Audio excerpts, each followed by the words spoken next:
Maithili express की शानदार प्रस्तुति। और डीजे वाला भैया सुने छ दीपक दिलदार के गाना फिर से लिया बोलबम सॉन्ग एक बार बजावा तो कनी।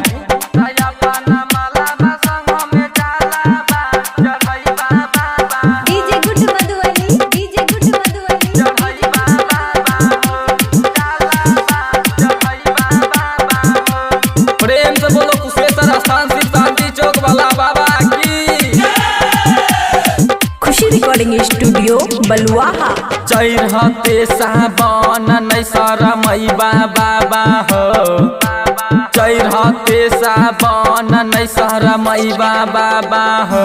तय अपन माला संग में जाला बा चढ़ई बाबा हो, तय अपन माला संग में जाला बा चढ़ई बाबा हो। चढ़ते सावन नहीं शरमई बाबा हो, चढ़ते सावन नहीं शरमई बाबा हो।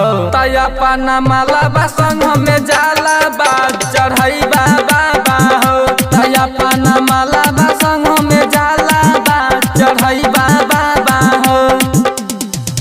तय अपन माला संग में जाला बा चढ़ई बाबा हो। DJ good Madhubani, DJ good Madhubani, चढ़ई बाबा हो, जाला बा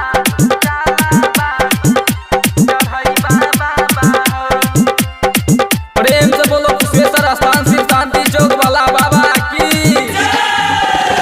भांग पी के बाबा तोई तरहिया खूबे मस्त हो, करी हाथ दूर बाबा भागवत के कष्ट हो। भांग पी के बाबा तोई तरहिया खूबे मस्त हो, करी हाथ दूर बाबा भागवत के कष्ट हो। तोरे नामक के चीलम हम चढ़ई बाबा हो, तोरे नामक के चीलम हम चढ़ई बाबा हो। तय अपन माला संग में जाला बा चढ़ई बाबा हो, तय अपन माला संग में जाला बा चढ़ई बाबा हो।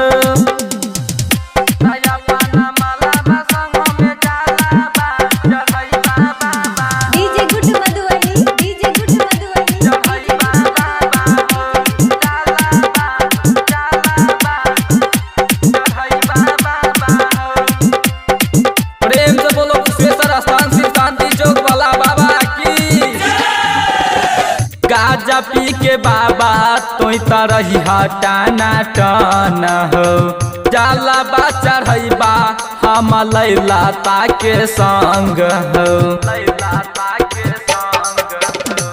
गाजा पी के बाबा तोई तरही टाना टान हो, जाला बा चढ़ई बा हम लैला ताके संग हो।